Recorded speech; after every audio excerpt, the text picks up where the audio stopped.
What if I told you that one of the biggest global alliances is starting to crack? And at the center of it is Donald Trump.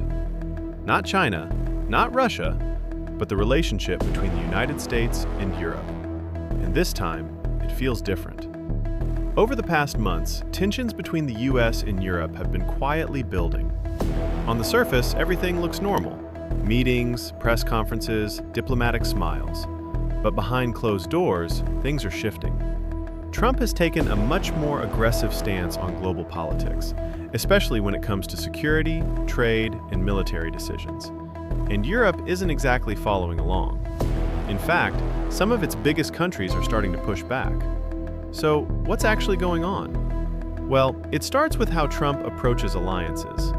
Traditionally, the US and Europe have worked as a team, especially through NATO. But Trump sees things differently. He's been pressuring European countries to spend more on defense, questioning their commitment, and even suggesting that the US shouldn't always come to their aid. Now, from one perspective, you could say he's just trying to rebalance things. But from another, it feels more like a shift from partnership to pressure. And that's where the tension begins. Because Europe doesn't want to be told what to do.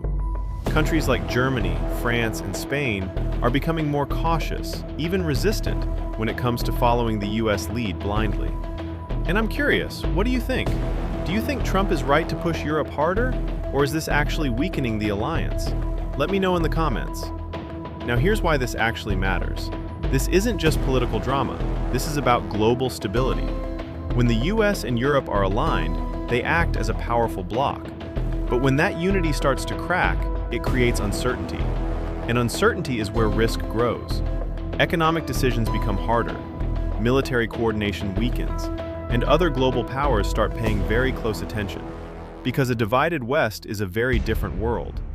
And maybe the most important part? These kinds of shifts don't happen overnight.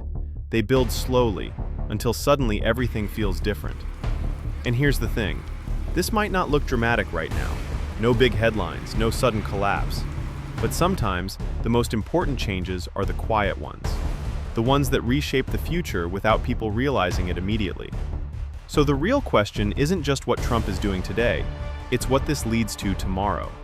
Because if this tension keeps growing, we might be looking at a world where the strongest alliance we've known is no longer as strong as we think.